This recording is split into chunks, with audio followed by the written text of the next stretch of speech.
คุณผู้ชมครับความขัดแย้งระหว่างไทยกับกัมพูชาฉายให้เห็นถึงการต่อสู้ผ่านสมรภูมิข่าวสารอย่างชัดเจนนะครับมีกรณีหนึ่งก็คือกัมพูชาได้เชิญไมเคิลอัลฟาโรล็อบบี้ยิสที่อ้างตัวว่าเป็นผู้สื่อข่าวประจำทำเนียบขาวลงพื้นที่ชายแดนเมื่อไม่กี่สัปดาห์ที่ผ่านมาขณะเดียวกันชื่อของคุณแมตต์ฮันต์ผู้สื่อข่าวจาก France 24 ก็เป็นที่รู้จักมากขึ้นจากการใช้สื่อออนไลน์วิพากษ์วิจารณ์ถึงความไม่น่าเชื่อถือของอัลฟาโร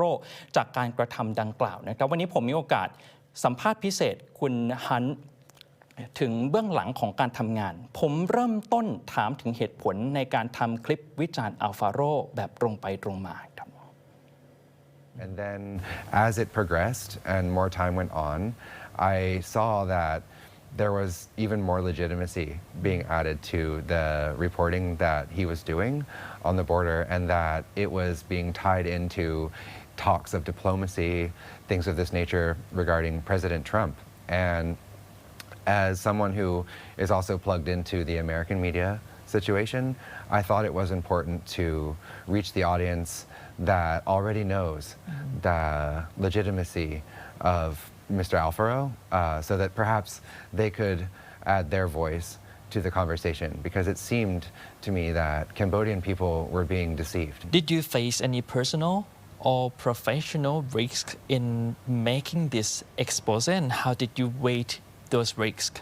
I did. After I spoke out about the situation, I received hundreds of death threats, of course, wow. And I kind of calculated that. I frankly did not think that so many people would see that commentary, but I would say that in terms of my work, I work independently with the TV network, so this was done independently and I didn't receive any backlash professionally. And in terms of the support, I would say I've worked as a journalist for long enough to know that there will always be some people who don't agree or people who feel very emotionally, especially when you're working in a situation like this. So the amount of support most certainly outweighs the negative aspects, but I believe that it's possible I will have issues if I want to go back to Cambodia, but I otherwise haven't had any bad things come to me for speaking the truth about that situation. Talking about your work as a foreign correspondent in Thailand, how do you assess the way Thai and Cambodian media portray the ongoing border conflict? Well, I think that in order to better understand both, we have to talk about them separately because they don't really work together. But in Cambodia, it is true that most independent media has been closed over many years, but especially in the last decade. And so a lot of the information that's coming from media in Cambodia is very single or two channels maybe,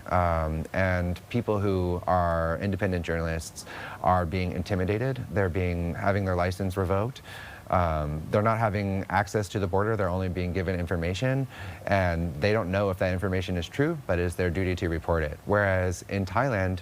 it's more free, certainly. I think that Thailand has its own issues with media freedom. However, in this situation especially, I think that the Thai media has been fairly free to report as they would like to. So I think that there's plenty of truth coming from Thai media. That said, I think that when you have this much press freedom, you also have a lot of free-flowing bias. And there's plenty of biased Thai media that are potentially contributing to the situation not being better by focusing on issues that stoke nationalism further.